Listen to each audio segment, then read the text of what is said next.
अस्सलाम वालेकुम। Welcome to my channel voice over by Amna Shah. I hope कि आप खुश होंगे। कहानी शुरू करने से पहले आपसे गुजारिश है कि अगर आपको मेरा कंटेंट पसंद आता है तो प्लीज़ मेरे चैनल को सब्सक्राइब करें और लाइक करें। आइए आज की स्टोरी का तीसरा हिस्सा सुनते हैं।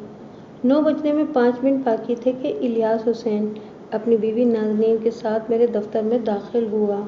इस वक्त रईसा बेगम इंतज़ारगाह में बैठी हुई थी। मैंने पहले से तयशुदा मंसूबे के तहत नाज़नीन और इलियास को अपने चैम्बर में बुलाया। इससे मैं इन पर यह तासुब डालना चाहता था कि मेरी नज़र में सिर्फ इन्हीं की अहमियत है। मैंने इलियास हुसैन से पूछा, आप रकम साथ लेकर आए हैं? वो अपनी जेब को थपथपाते हुए बोला, जी रकम तैयार है। नाज़नीन ने कहा, बेग साहब आपने वो मुआहदा तो तैयार कर लिया होगा। मुआहदा तैयार है, मैंने इस बात में जवाब दिया, बस टाइप करवाना बाकी है।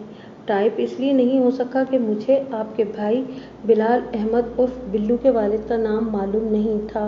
आपने मुझे बताया था कि बिल्लू आपका मुँह बोला भाई है। इस मुआहदे में बिल्लू का नाम बमे वल्दियत दर्ज होगा। आप इसके वालिद का नाम बता दें, मैं अभी मुआहदा टाइप करवा देता हूँ। नाज़नीन ने थोड़ी सी हिचकिचाहट के बाद बताया, बिल्लू के वालिद का नाम जलालुद्दीन है। मैंने अपनी मेज़ की दराज से मुआहदे का ड्राफ्ट निकाल कर इसमें एक जगह जलालुद्दीन दर्ज किया। फिर वो कागज़ दोबारा अपनी मेज़ की दराज में डाल दिया। मैंने जो तहरीर तैयार की थी वो अंग्रेज़ी में थी और ख़ासी मुश्किल कानूनी ज़ुबान में थी। इसका एक तहत्तुर लफ्ज़ मफ़हूम था जो ख़ासा वाज़ेह था, जबकि बैनुस्सतूर मज़मून कदरे पेचीदा था। मैंने ऑफिस बॉय को भेजकर इस वक्त एक स्टैम्प पेपर मंगवाया और मज़मून टाइप करने के लिए अपनी सेक्रेटरी के हवाले कर दिया। मेरी सेक्रेटरी वो कागजात लेकर जाने लगी तो नाज़नीन ने कहा, बेग साहब ज़रा दिखाएं तो सही आपने मुआहदे में क्या क्या लिखा है। मैंने सेक्रेटरी के हाथ से मुआहदे वाला कागज़ लेकर नाज़नीन की जानिब बढ़ा दिया। वो बगौर मेरी तहरीर को पढ़ने की कोशिश करने लगी। इसके अंदाज से ज़ाहिर हो रहा था कि इसे पेचीदा कानूनी ज़बान समझने में ख़ासी दिक्कत महसूस हो रही थी। इलियास हुसैन ने भी एक दो बार झाँक कर कागज़ का जायज़ा लिया, लेकिन इसकी अदम दिलचस्पी को देखते हुए मुझे यकीन हो गया कि वो अंग्रेज़ी से नाबलद था। मैंने नाज़नीन को मुखातिब करते हुए कहा, लाइए मैं आपको पढ़कर सुनाता हूँ, शायद कानूनी बारीकियाँ आपके लिए उलझन का बाइस बन रही हैं। नहीं ऐसी कोई बात नहीं है बेग साहब। नहीं ऐसी कोई बात नहीं है बेग साहब, वो अपनी खिफ़त मिटाने के लिए पुरएतमाद लहजे में बोली। मैंने ग्रेजुएशन कर रखा है, इंग्लिश बआसानी पढ़ और समझ लेती हूँ। मैंने इस सिलसिले में ज़्यादा बात करना मुनासिब ना समझा और वो कागज़ अपनी सेक्रेटरी को दे दिया। इलियास हुसैन ने अपनी बीवी से पूछा, वकील साहब ने इस मुआहदे में क्या लिखा है? वही बातें हैं जो मैं तुम्हें पहले ही बता चुकी हूँ, वो सरसरी से लहजे में बोली। मैंने पूछा, नाज़नीन साहिबा आपको इस मुआहदे के किसी शिक पर कोई एतराज़ तो नहीं है? वो कंधे उचकाते हुए बोली, मेरे ख्याल में आपने कोई काबिल एतराज़ बात तो नहीं लिखी। एक लम्हे के तवक्कुफ़ से उसने पूछा, क्या आपने ये मुआहदा रईसा बेगम को भी दिखाया है? मैंने कहा, नहीं, मैंने सोचा था मुआहदा टाइप हो जाए तो दोनों पार्टियों की मौजूदगी में मैं खुद पढ़कर आप लोगों को सुनाऊंगा। ये अच्छा किया आपने, वो खुश हो गई। इसका मतलब है आपने अभी तक रईसा बेगम को कमरे में भी नहीं बुलाया होगा। आपका अंदाज़ा दुरुस्त है, मैंने इसे मज़ीद खुश करने की खातिर कहा। थोड़ी देर के बाद मेरी सेक्रेटरी वो मज़मून टाइप करके ले आई। मैंने रईसा बेगम को भी अंदर बुला लिया। दोनों पार्टियों के दरमियान रस्मी अलेख सलेख हुई। फिर रईसा खामोशी से एक कुर्सी पर बैठ गई। मैं चाहता था कि ये मामला खुशगवार माहौल में तय पाए, इसलिए मैं इनके दरमियान पुल बन गया। मैंने खंगार कर गला साफ करते हुए कहा, मुझे इस बात से खुशी महसूस हो रही है कि वक्ती रंजिश के बाद आप लोगों में दोबारा मेल जोल की राह निकल आई है। लोग आपको एक ख़ानदान की हैसियत से जानते हैं। ख़ानदान में अगर इत्तेफाक और इत्तेहाद हो तो इंसान की इज़्ज़त और तौक़ीर बढ़ जाती है। एक लम्हे के तवक्कुफ़ से मैंने सिलसिला कलाम जारी रखते हुए कहा, अब मैं आप लोगों को वो मुआहदा पढ़कर सुनाता हूँ जिस पर आप तीनों को दस्तखत करने हैं, लेकिन इससे पहले वो काम अंजाम पा जाए तो अच्छा है जिसके सबब इस मुआहदे की सूरत पैदा हुई है। इलियास हुसैन और नाज़नीन ने चौंक कर मेरी जानिब देखा। मैंने कहा, इलियास साहब आप अपनी भावच को मुबलिग 30,000 रुपये अदा कर दें। इलियास हुसैन ने तस्दीकी नज़र से अपनी बीवी को देखा। नाज़नीन ने उस बात में सर हिलाया। इलियास ने अपनी जेब से रकम निकाल कर मेरी जानिब बढ़ाते हुए कहा, आप भी गिन लें तो अच्छा है। मैंने वो रकम गिने बगैर रईसा बेगम की तरफ खिसका दी। ये आपकी रकम है, आप गिनेंगी तो ज़्यादा मुनासिब रहेगा। रईसा बेगम ने मेरी हिदायत के मुताबिक 2 मरतबा वो रकम गिनी और अपने पर्स में रख ली। मैंने पूछा, रईसा साहिबा, आपने रकम के बारे में अच्छी तरह इत्मीनान कर लिया है? जी वकील साहब, वो धीमे लहजे में बोली, रकम पूरी है। मैंने कहा, आपके देवर ने आपके मुतालबे के मुताबिक रकम अदा कर दी है। अब आपको भी मुआहदे पर दस्तखत करने में कोई एतराज़ नहीं होना चाहिए। पहले आप मुआहदा तो पढ़कर सुनाएं। रईसा बेगम ने कहा, मुझे क्या मालूम इसमें क्या लिखा है। आपने मुझसे जो वादा किया था, अगर मुआहदा इसके मुताबिक हुआ तो मैं फ़ौरन दस्तखत कर दूंगी। यह आपका हक़ है। मैंने कहा, दस्तखत करने से पहले आपको अपना इत्मीनान ज़रूर कर लेना चाहिए। फिर मैंने बाआवाज़ बुलंद इस मुआहदे का मज़मून पढ़कर इन तीनों को सुनाया। ये मुआहदा 3 अफराद के दरमियान तय पाया है, यानी इलियास हुसैन मरहूम, नाज़नीन ज़ौजा इलियास हुसैन और रईसा बेगम ज़ौजा इम्तियाज़ हुसैन मरहूम के दरमियान। इस मुआहदे का फ़रीक नंबर 3 यानी रईसा बेगम ज़ौजा इम्तियाज़ हुसैन मरहूम अपनी बेटी बेला बिन्ते इम्तियाज़ हुसैन मरहूम को इस शर्त पर फ़रीक नंबर 2 नाज़नीन ज़ौजा इलियास हुसैन के मुँह बोले भाई बिलाल अहमद उर्फ बुल्लू इब्ने जलालुद्दीन के अक़द में देने का वादा करती हैं कि फ़रीक नंबर 1 और 2 यानी इलियास हुसैन और उसकी बीवी नाज़नीन रईसा बेगम को हस्ब साबिक़ अपने मकान की बालाई मंजिल पर रिहाइश इख्तियार करने का हक़ देंगे। बेला और बिलाल का निकाह अरसाए 15 यौम के अंदर अंदर इस्लामी शरई तरीके के मुताबिक पढ़ाया जाएगा। रुख़सती की तारीख़ फ़रीक़ैन की मर्ज़ी से तय की जाएगी। वादा खिलाफ़ी की सूरत में फ़रीक नंबर 3 यानी रईसा बेगम को मज़कूरा मकान की बालाई मंजिल 24 घंटे के अंदर अंदर खाली करना होगी। ऐसी सूरत में वो किसी आर्जा खर्चे की हक़दार नहीं होंगी। मैंने अपना बयान ख़त्म करते ही सवालिया नज़र से बारी बारी इन तीनों को देखा। फिर पूछा, मुआहदे की इस तहरीर पर किसी को एतराज़ तो नहीं है? इलियास हुसैन ने फ़ौरन कहा, इस मुआहदे में कहीं इन 23,000 का जिक्र नहीं है जो मैंने अभी अभी रईसा को अदा किए हैं। वो अदायगी इस मुआहदे का हिस्सा नहीं थी। मैंने वज़ाहती अंदाज में कहा, इस सिलसिले में आपकी बेगम से पहले ही मेरी गुफ्तगू हो चुकी है। इलियास साहब, एक लम्हे के तौक़ुफ़ से मैंने इलियास और उसकी बेगम को बैक वक्त हैंडल किया। इलियास साहब, आपकी निस्फ़ बेहतर तो माशाअल्लाह बहुत समझदार खातून हैं। बाहमी अफ़हाम व तफ़हीम इन पर ख़त्म है। आप खुशकिस्मत हैं कि आपको ऐसी बीवी मिली। इंशाअल्लाह आप आगे चलकर बहुत तरक्की करेंगे। नाज़नीन फूलकर कुप्पा हो गई। इलियास हुसैन ने फिर 23,000 की रकम के बारे में लबकुशाई नहीं की। मैंने मुआहदे वाला स्टैम्प पेपर आगे बढ़ाते हुए कहा, बिस्मिल्लाह कीजिए, नेक काम में ताख़ीर मुनासिब नहीं होती। इन तीनों ने बारी बारी मुआहदे पर दस्तखत कर दिए। मैंने इन तीनों को साथ लिया और अपनी मौजूदगी में नोटरी पब्लिक से तस्दीकी मोहर लगवा ली। इसके बाद हम दोबारा दफ्तर में आके बैठ गए। इलियास ने अपनी भावत से पूछा, रईसा, तुम अभी हमारे साथ घर चलोगी ना?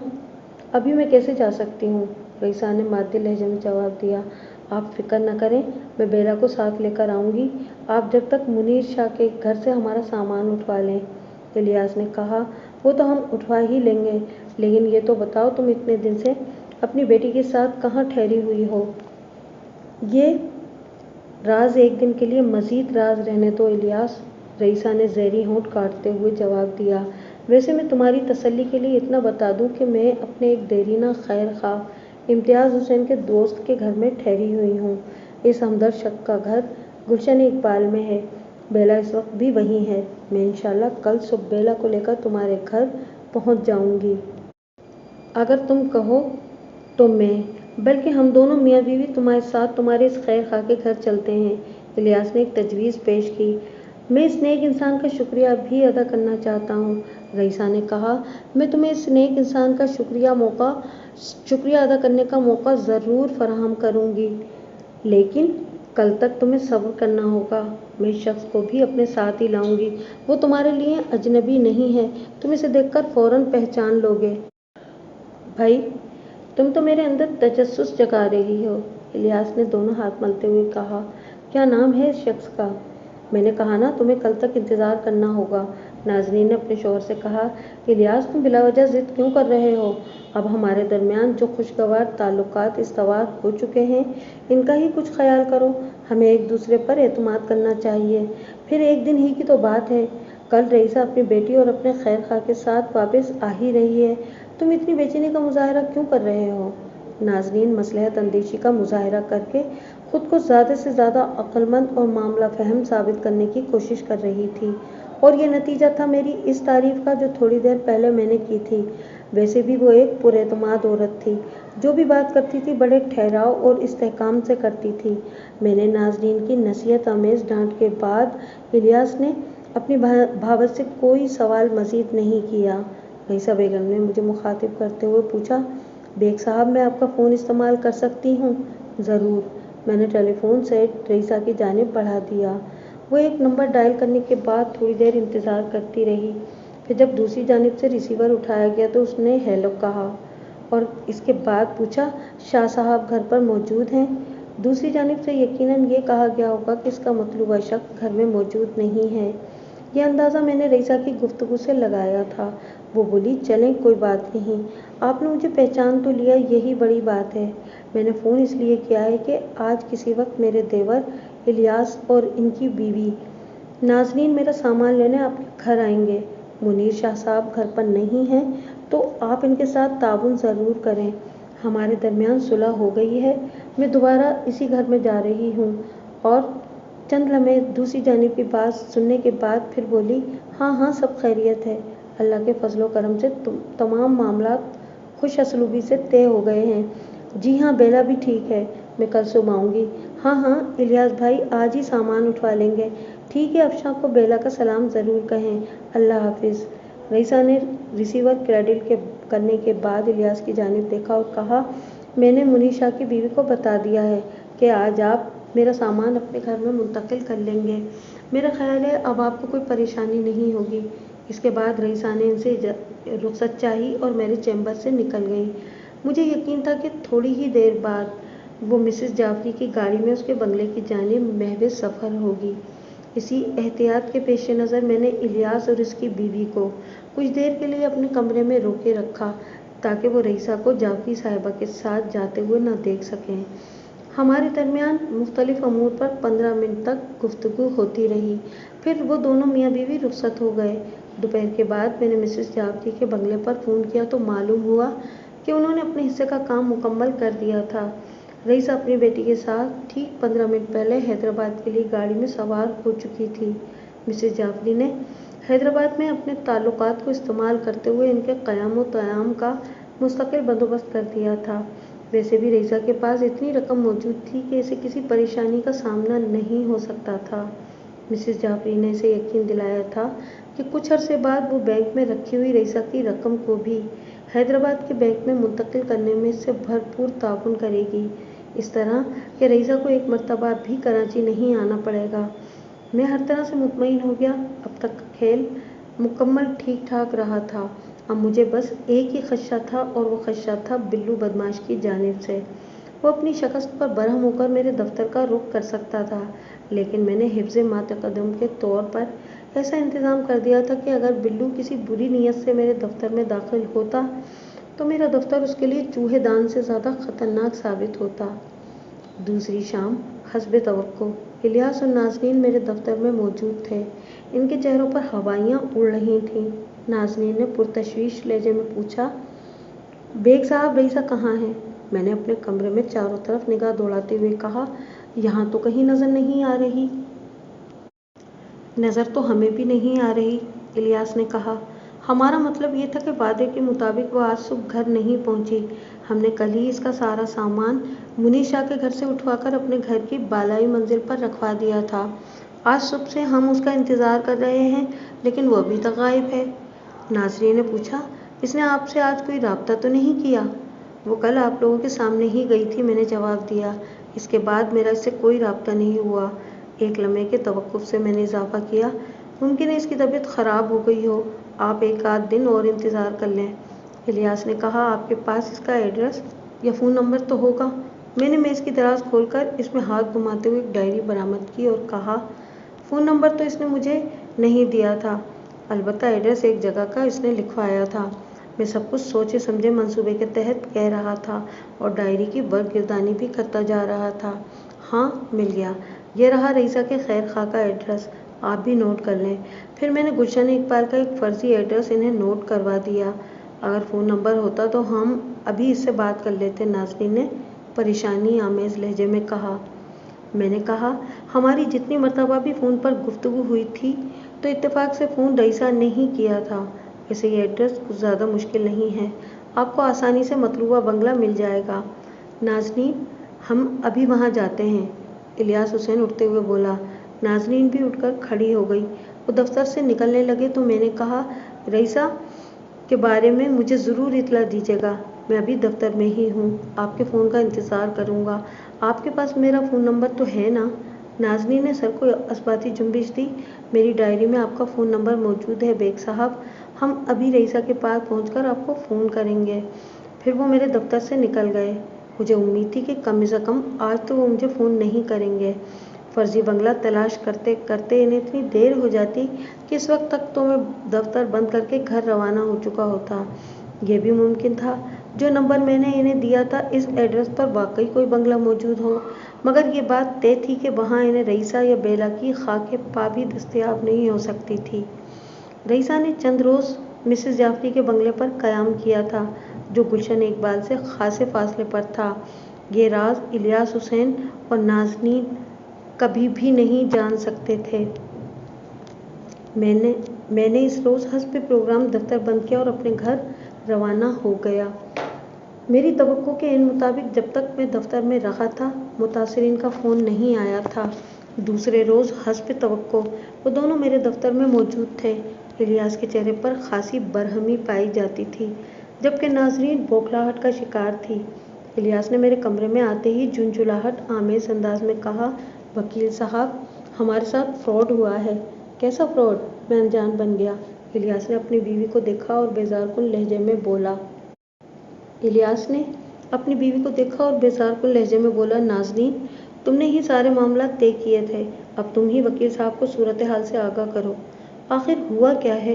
मैंने तसल्ली आमेज़ लहजे में पूछा। क्या रईसा से आपकी मुलाकात हो गई? उसका तो पता नहीं चल रहा बेग साहब, नाज़नीन ने तशवीशनाक लहजे में कहा। आपने जो एड्रेस हमें दिया था वहाँ कोई रिटायर्ड पुलिस अफसर रहते हैं और रईसा या बेला नामी किसी लड़की से वाकिफ़ नहीं हैं। मैंने मसनूई हैरत का इजहार करते हुए कहा, ऐसा कैसे हो सकता है? रईसा ने मुझे वही एड्रेस लिखवाया था। फिर मैंने अपनी डायरी की जानिब हाथ बढ़ाते हुए कहा, ठहरे मैं एक बार फिर चेक करता हूँ, मुमकिन है कल आपको पता देते हुए कोई गलती हो गई हो। मैंने डायरी में दर्ज गुलशन इकबाल का फर्जी पता पढ़कर दोहराया। नाज़नीन ने अपने पास मौजूद चिट से इस पते का मवाजना किया और तस्दीक की कि पता वही है। मैंने तशवीशनाक अंदाज में आंखें सुकेड़ी और कहा, अब एक ही बात मुमकिन है। इलियास ने फ़ौरन पूछा, वो कौन सी बात है? हो सकता है मैंने रईसा का एड्रेस नोट करने में कोई गलती की हो। मैंने एक इम्कान की जानिब इनकी तवज्जो मबजूल कराते हुए कहा, इंसान से भूल चूक कहीं भी हो सकती है। इलियास ने कहा, वकील साहब, आपने हमें जो एड्रेस नोट करवाया था इसमें बंगले का नंबर और ब्लॉक नंबर भी दर्ज है। आपसे कोई एक चीज़ गलत हो सकती है, बंगले का नंबर या ब्लॉक नंबर। हमने मज़कूरा ब्लॉक में अच्छी तरह छानबीन की है। इस नंबर या इससे मिलते जुलते नंबर के बंगलों में किसी जगह पर भी रईसा का वजूद नहीं पाया जाता। हमने आपके दिए हुए नंबर को दीगर ब्लॉकों में भी चेक किया है, मगर नतीजा वही ढाक के 3 पात। इसका एक ही मतलब है, नाज़नीन ने कहा, रईसा की नीयत शुरू ही से ख़राब थी। उसने आपको भी अपनी आर्जी रिहाइशगाह के बारे में गलत ही बताया होगा। मैंने कुछ सोचते हुए कहा, इसे ऐसा नहीं करना चाहिए था, लेकिन मेरा ख्याल है उसने ऐसा नहीं किया होगा। हो सकता है कि आपको कोई गलत फहमी हुई हो। आप कुछ दिन मज़ीद रईसा का इंतज़ार कर लें, अब इसके सिवा और चारा भी क्या है? इलियास ने शिकस्त खुर्दा लहजे में कहा, 30,000 तो वो हमसे ले गई ना। अगर इसका अता पता न मिल सका तो बड़ी मुसीबत हो जाएगी। वो रकम हमने बिल्लू से लेकर ही दी थी, वो हमारी जान को आ जाएगा। एक लम्हे की तवक्कुफ से इसने इजाफा किया, वकील साहब, हमने रईसा को 30,000 रुपये आपके कहने पर दिए थे, आप इसे ढूंढ कर निकालें। मैंने कहा, आप गलती पर हैं इलियास साहब, ये रकम आपने मेरे कहने पर नहीं अदा की थी, बल्कि आपकी बीवी ने पेशकश की थी कि अगर मैं रईसा को बेला का रिश्ता देने पर आमादा कर लूँ तो वो खुशी खुशी 30,000 रुपये से देने को तैयार है। ये तमाम गुफ्तगू आपकी मौजूदगी में हुई थी। मैं इससे इनकार नहीं करूँगी, नाज़नीन ने इस्बाती लहजे में कहा। हमने अपनी मर्जी से रईसा को वो रकम दी थी। मैंने कदरे सख्त लहजे में कहा। इलियास साहब, आप एक बात कान खोल कर सुन लें। रकम के लेन देन में आप मुझे किसी भी सूरत मुलव्विस नहीं कर सकते। आप लोगों की बाहमी अफहाम व तफहीम से ये मामला तय पाया था। आप रकम देना चाहते थे, रईसा रकम लेना चाहती थी, बस इससे ज़्यादा कुछ नहीं। मैंने सिर्फ दोनों पार्टियों के दरमियान राब्ता करवाया था। आपने इसे बेला का रिश्ता देने पर राज़ी किया था, इलियास ने कहा। इस बात के तो आप गवाह हैं। इस बात की सबसे बड़ी गवाही वो मुआहदा है जिस पर आप तीनों का दस्तखत मौजूद हैं, मैंने कहा। मैंने इस मुआहदे की एक एक कापी आप दोनों को दे दी थी। अब मैं इस सिलसिले में बरीउ ज़िम्मा हूँ, नाज़रीन बोली। वो मुआहदा तो इस वक्त कारामद होगा जब रईसा हमारे राब्ते में होगी। इस वक्त इसकी अदम मौजूदगी में हम क्या कर सकते हैं? या तो इसे आप तलाश करें या फिर इसका इंतज़ार करें, मैंने मशवरा आमेज़ अंदाज में कहा। नाज़नीन ने मायूसी से सर हिलाया और बोली, हम तो इंतज़ार कर लेंगे, मगर बिल्लू चैन से नहीं बैठेगा। वो जल्द से जल्द बेला से शादी करना चाहता है। इस गर्ज से इसने हमें फ़ौरन 30,000 रुपये निकाल कर हमारे हवाले कर दिए थे। आप इसे समझाएं, मैंने कहा। आखिर वो आपका मुँह बोला भाई है, वो मिजाज का खासा तेज़ भी है, नाज़नीन ने शख़स खुर्दा लहजे में कहा। हमारे पास तो ऐसा कोई सबूत भी नहीं है कि हम बल्लू को दिखा सकें। आप इसे वो तहरीरी मुआहदा दिखाकर ठंडा कर सकती हैं। वो इंग्लिश पढ़ना नहीं जानता। आप इसे पढ़कर समझा तो सकती हैं। इससे कुछ फ़ायदा नहीं होगा, नाज़नीन ने घबराहट आमेज़ लहजे में कहा। असल कहानी 30,000 रुपये की है जो इसकी जेब से अदा हुए हैं। हमारे पास ऐसा कोई सबूत नहीं है कि हम रकम की अदायगी का बिल्लू को यकीन दिला सकें। कमाल है, वो आपका मुँह बोला भाई है, आपको अपनी बाजी समझता है, मैंने हल्के तन से कहा। और इसे आपकी ज़बान पर एतबार करना चाहिए ना फिर, इलियास ने अपनी मौजूदगी का सबूत देते हुए कहा। मैंने इसीलिए इस रोज़ एतराज़ उठाया था कि मुआहदे में इन 30,000 रुपयों का भी जिक्र होना चाहिए, लेकिन किसी ने मेरी एक नहीं सुनी। मेरी बात मान ली होती तो आज इस परेशानी का सामना न करना पड़ता। इलियास साहब, मैंने इसे मुखातिब करते हुए कहा, मैंने आपकी बात मानने से सरीहन इनकार नहीं किया था। मैंने आपकी तवज्जो इस हकीकत की जानिब मबसूल कराई थी कि वो रकम आपकी बीवी अपनी मर्ज़ी से अदा करना चाहती है, जिसके बदले वो रईसा से रिश्ते की बारे में आमादगी की ख़्वाहां है। इसलिए इस अदायगी का मुआहदे से कोई ताल्लुक़ नहीं है। असाबाद आपकी बीवी ने मेरी तायद भी की थी। अगर इस वक्त आप सब इस बात पर इत्तेफाक करते कि मुआहदे में इस रकम का जिक्र ज़रूरी है तो मैं मुआहदे के मज़मून में हस्ब ज़रूरत तब्दीली करवा लेता। गुजरी हुई बातों को दोहराने का कोई फ़ायदा नहीं है, नाज़रीन ने कहा। आप हमें मशवरा दें कि अब हमें क्या करना चाहिए। मैंने कहा, आपके लिए बेहतर यही होगा कि रईसा की वापसी का इंतज़ार करें और इसके साथ साथ अपने भाई को भी सूरत हाल की संगीनी का एहसास दिलाएं। मेरा ख्याल है वो आपकी बात समझ जाएगा। ये कोशिश तो मैं करूँगी ही, नाज़नीन ने कहा, लेकिन आपसे दरख्वास्त है कि आप भी अपने तौर पर रईसा और इसकी बेटी का सुराग लगाने की कोशिश करें। हाँ, मैं ज़रूर कोशिश करूँगा, इलियास दूर की कोड़ी लाया। अगर बिलफर्ज रईसा का कुछ पता न चला तो फिर क्या होगा? नाज़नीन ने भी सवालिया नज़र से मुझे देखा। मैं देर तक सोचने की अदाकारी करता रहा, फिर ठहरे हुए लहजे में कहा, अव्वल तो मुझे यकीन है कि बहुत जल्द रईसा का सुराग मिल जाएगा, लेकिन बिलफर्ज मुहाल अगर ऐसा ना भी हो सका तो आपको ज़्यादा परेशान होने की ज़रूरत नहीं है।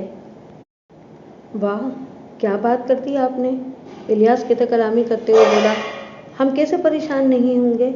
हमने 30,000 रुपये से अदा किए हैं। बिल्लू इस नुकसान को बर्दाश्त नहीं कर सकेगा, वो तो हमारा जीना दूभर कर देगा।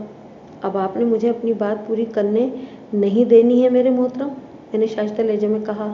मैं यही बताने जा रहा था कि रईसा की अदम दस्तयाबी की सूरत में आप अपना नुकसान किस तरह पूरा करेंगे। वो गहरी दिलचस्पी से मेरी जानिब मुतवज्जा हो गया। नाज़नीन की नज़र भी मेरे चेहरे पर टिकी हुई थी। मैंने खंकार कर गला साफ किया, फिर कहा, रईसा का सामान आपके घर में मौजूद है। अगर रईसा का कुछ पता न चला तो आप वो सामान बेचकर अपना नुकसान पूरा कर सकते हैं। नाज़नीन चीख कर बोली, बेग साहब, आपने वो सामान देखा नहीं है, اسی لیے یہ بات کہہ رہے ہیں۔ میں آپ کی بات کا مطلب نہیں سمجھ سکا۔ میں نے حیرت سے اس کی جانب دیکھا۔ وہ میری نظر کا مطلب سمجھ گئی، فوراً بولی، رئیسہ کے 2-3 ڈبے مشکل سے 2-3 ہزار میں فروخت ہوں گے، اس سے ہمارے نقصان کی تلافی بھلا کیوں کر ہو سکتی ہے؟ آپ جلد سے جلد رئیسہ کو ڈھونڈنے کی کوشش کریں، الیاس نے فنکار سے مشابہ لہجے میں کہا۔ میں اپنی رقم خود اس سے وصول کر لوں گا۔ میں نے اس کے لہجے میں تلخی اور سختی کو نظر انداز کرتے ہوئے تعاون آمیز لہجے میں کہا، میں اپنی سی پوری کوشش کروں گا، آپ اطمینان رکھیں۔ تھوڑی دیر بیٹھنے کے بعد وہ میرے دفتر سے رخصت ہو گئے۔ میں نے پہلی فرصت میں اس کارروائی کی رپورٹ مسز جعفری تک پہنچائی۔ انہیں میری کارکردگی سے اطمینان حاصل ہوا اور وہ پھر مجھ سے مشورہ دینے لگیں۔ بیگ صاحب، باقی سب کچھ تو ٹھیک ہے، لیکن آپ کو بلو کی جانب سے محتاط رہنا چاہیے۔ کس قسم کی احتیاط مسز جعفری؟ میرا مطلب ہے وہ جس قماش کا انسان ہے، اس سے کسی بھی اوچھی حرکت کی توقع کی جا سکتی ہے۔ مسز جعفری نے اپنی بات کی وضاحت کرتے ہوئے کہا، وہ آپ کے دفتر میں آ کر ہنگامہ بھی کر سکتا ہے۔ میں نے تسلی آمیز لہجے میں کہا، آپ کو اس حوالے سے فکر مند ہونے کی ضرورت نہیں ہے۔ میں نے اپنی حفاظت کا بخوبی بندوبست کر رکھا ہے۔ اگر اس نے یہاں کسی قسم کی بدمعاشی دکھانے کی کوشش کی تو سیدھا جیل جائے گا۔ یہ ایک کامیاب اور معروف وکیل کا دفتر ہے، کوئی پرچون کی دکان نہیں۔ بس آپ نے کہہ دیا اور میں مطمئن ہو گئی۔ کچھ دیر گفتگو کے بعد میں نے فون بند کر دیا۔ 2 روز تک الیاس یا اس کی بیوی سے کوئی رابطہ نہ ہو سکا۔ میں نے از خود فون کیا اور نہ ہی انہوں نے اس کی زحمت کی۔ میں سمجھا انہوں نے بلو کو کسی طرح سمجھا دیا ہے اور خود بھی ٹھنڈے ہو کر بیٹھ گئے ہیں۔ تاہم میں بلو کی جانب سے اب بھی توقع کر رہا تھا کہ وہ کسی بھی وقت میرے دفتر آ سکتا تھا۔ بلو نے میری توقع کے مطابق میرے دفتر کا رخ تو نہیں کیا، لیکن چوتھے روز کے اخبار میں نے اس کے بارے میں ایک سنسنی خیز خبر پڑھی اور چونک اٹھا۔ سٹی پیج کی 2 کالمی خبر نے میری توجہ اپنی جانب کھینچ لی تھی۔ وہ الیاس حسین کے قتل کی خبر تھی۔ سرخی کچھ یوں تھی، بلال احمد عرف بلو نامی ایک غنڈے نے اپنی منہ بولی بہن کے شوہر کو قتل کر دیا۔ ذیلی تفصیل کے مطابق رقم کے لین دین پر مقتول الیاس حسین اور قاتل بلو کے درمیان جھگڑا ہو گیا تھا، جس کے نتیجے میں بلو نے خنجر کے وار کر کے الیاس حسین کو موت کے گھاٹ اتار دیا تھا۔ رقم کے لین دین کی نوعیت کی وضاحت نہیں کی گئی تھی، تاہم میں یہ بخوبی جانتا تھا کہ وہی 30,000 روپے کا معاملہ تھا۔ وہ بلو کو صورتحال کی نزاکت کا احساس دلانے میں ناکام رہے تھے اور اس شیطان خصلت غنڈے نے بہیمانہ انداز میں الیاس کا قصہ تمام کر دیا تھا۔ خبر کے اختتام پر اس بات کا ذکر بھی تھا کہ پولیس نے قاتل کو موقع واردات سے گرفتار کر لیا تھا۔ خبر کا یہ حصہ میرے لیے حیرت کا باعث تھا۔ میری معلومات کے مطابق تو پولیس اس غنڈے پر ہاتھ ڈالتے ہوئے 100 بار سوچتی تھی۔ ممکن ہے پولیس کسی ایسے ہی موقع کی طاق میں ہو جب وہ بلو کو رنگے ہاتھوں گرفتار کر سکے۔ بلو کی بدقسمتی نے انہیں یہ موقع فراہم کر دیا تھا۔ اس بات کے امکان کو بھی نظر انداز نہیں کیا جا سکتا تھا کہ پولیس سے کسی معاملے میں بلو کی انبن ہو گئی ہو۔ خیر، وجہ کوئی بھی رہی ہو، موذی اپنے انجام کو پہنچ چکا تھا۔ میں نے اخبار رکھا ہی تھا کہ مسز جعفری کا فون آ گیا۔ بیگ صاحب، آپ نے آج کا اخبار دیکھا؟ دیکھ چکا ہوں، میں نے اس بات میں جواب دیا۔ گزشتہ رات ڈرامے کا ڈراپ سین ہو گیا؟ مسز جعفری نے پوچھا۔ آپ کا کیا خیال ہے بیگ صاحب، بلو کو سزائے موت ہو جائے گی؟ اس کا انحصار کیس کی نوعیت پر ہے، میں نے کہا۔ مسز جعفری نے کہا، پولیس نے اسے رنگے ہاتھوں گرفتار کیا ہے، اب اس کا بچنا مشکل ہی ہے۔ پولیس نے اگر بلو پر ہاتھ ڈالا ہے تو کچھ سوچ سمجھ کر ہی ڈالا ہوگا، میں نے ذومعنی لہجے میں کہا۔ بنیادی بات یہ ہے کہ جب خدا اپنی رسی کو کھینچتا ہے تو بڑے بڑے سرما خاک چاٹنے پر مجبور ہو جاتے ہیں۔ ہم کافی دیر تک الیاس حسین کے قتل اور بلو کی گرفتاری پر بات کرتے رہے، پھر میں دفتر تیار ہو کر عدالت چلا گیا۔ بلو کے پکڑ میں آ جانے کے بعد محلے والوں کے مردہ حوصلوں میں جان پڑ گئی تھی۔ پھر نازنین نے بھی بلو کے خلاف گواہی دی تھی۔ وہ ایک چال باز اور موقع پرست عورت تھی۔ الیاس کی موت کے بعد وہ اس کے مکان اور دکان کی بلا شرکت غیر مالک و مختار تھی۔ اگر وہ بلو کی حمایت کر کے اسے بچانے کی کوشش کرتی تو وہ تاعمر ننگی تلوار کی طرح اس کے سر پر لٹکتا رہتا۔ بلو نے بیلا کو حاصل کرنے کے لیے نازنین کو ہراول دستے کے طور پر استعمال کیا تھا۔ जवाबन उसने इलियास की दौलत और जायदाद पर कब्जा करने के लिए बिल्लू को इलियास के खिलाफ इतना तेज दिलाया कि वो इलियास के खून में हाथ रंग बैठा। ये मेरा तज्जिया है, मुमकिन है हकीकत इससे मुख्तलिफ हो। बहरहाल मेरी मालूमात के मुताबिक बिल्लू को सेशन कोर्ट से सजाए मौत हो गई थी। इसके बाद मुझे इसके बारे में कुछ मालूम न हो सका। रफ्ता रफ्ता मैं इस सारे किस्से को ही भुला बैठा। तकरीबन 8-10 साल बाद इस केस के 2 ऐसे किरदारों से मेरी मुलाकात हुई कि इन्हें देखते ही इस सारे वाक़या मेरे जहन में ताज़ा हो गए। 1985 में मुझे अपनी एक अजीज़ की शादी की शिरकत में हैदराबाद जाना पड़ा। शादी की तकरीब में एक डॉक्टर जोड़े से मिलकर मैं चौंक उठा। जी हाँ, वो बेला और हमाद थे। मैं अभी पूरी तरह हैरान भी नहीं हो पाया था कि बेला ने मुस्कुराते हुए कहा, वकील साहब, आपने यकीनन मुझे पहचान लिया होगा। फिर उसने अपने शौहर का तारुफ कराते हुए कहा, ये हमाद हैं। अगरचे आप आज इनसे पहली मर्तबा मिल रहे हैं, लेकिन माजी में कभी इनका नाम मेरे नाम के साथ आ चुका है। मुझे सब कुछ याद आ गया। हमाद वही लड़का था, बेला जिसके घर केमिस्ट्री के नोट्स लेने गई थी, और बिल्लू ने इसे रुस्वा करने के लिए एक नाटक रचाया था। बादिज़ा उसने हमाद को बुरी तरह ज़दोकोब भी किया था। बेला ने कहा, आप हमें एक साथ और मियाँ बीवी के रूप में देखकर हैरान तो हो रहे होंगे, लेकिन ये सब किस्मत का चक्कर है। फिर वो हमाद को मुखातिब करते हुए बोली, ये मिर्ज़ा अमजद बेग एडवोकेट हैं। मुझे इन दोनों को एक साथ देखकर बेहद खुशी हुई, मगर मैंने जब अपने फितरी तजस्सुस के बाइस इनसे इस हसीन इत्तेफाक की तफसील पूछी तो हमाद और बेला ने मुझसे कुछ नहीं छुपाया। हम तीनों एक दूर दराज गोशे में आ बैठे और वो बारी बारी मुझे अपने बारे में बताने लगे। हमाद ने मुझे बताया कि 8 साल कबल इसके घर में जो शर्मनाक वाक़या पेश आया था, इस दिन इसने दिल में ठान ली थी कि जिस लड़की को उससे मंसूब करके ज़लील और रुस्वा किया गया है, वो हर कीमत पर उसे अपनाएगा। जब उसकी हालत ज़रा संभली तो उसने बेला से राब्ता करने की कोशिश की, लेकिन इस दौरान में रईसा और बेला मिसेस जाफरी के बंगले में शिफ्ट हो चुकी थीं और किसी को उनके बारे में इल्म नहीं था। हमाद ने बिसात भर माँ बेटी को तलाश करने की कोशिश की, लेकिन हर राह पर नाकामी ने उसके कदम चूमे। फिर उसके वालिदैन कराची को खैरबाद कहकर मुस्तकलन हैदराबाद जा बसे। हमाद ने बेला की तलाश जारी रखी और साथ ही खुद को पढ़ाई में लगा दिया। जब वो मेडिकल के पहले साल में था तो अचानक कॉलेज में उसकी मुलाकात बेला से हो गई। ये मुलाकात आगे चलकर मोहब्बत में तब्दील हुई और बिलाखिर वो रिश्ता अज़दवाज में मुंसलिक हो गए। उन्होंने डॉक्टर बनने के बाद शादी की थी। हम एक साथ बैठे काफ़ी देर तक माजी की यादों को दोहराते रहे। वो दोनों मुझे अपने घर ले जाने पर बज़िद थे, लेकिन मैंने अपनी मसरूफियात को देखते हुए इनसे माजरत कर ली। बेला ने कहा, आप वादा करें कभी फुर्सत निकाल कर हमारे घर ज़रूर आएंगे। मैंने वादा कर लिया। मैंने इन्हें खुशहाली और शादमानी की ढेरों दुआएं दी और वापस कराची चला आया। इस रोज़ के बाद कभी मेरी इनसे मुलाकात नहीं हो सकी। अब इस बात को कमोबेश 15 साल गुजर चुके हैं। जब कभी भूले भटके इस डॉक्टर जोड़े की याद आती है तो मेरे दिल से खुद ब खुद दुआ निकलती है, वो जहाँ भी हों अमनो आश्ती से रहें और इनके दिलों में इस्तादा नखले उम्मीद सदा सरसब्ज़ो शादाब रहे। आमीन।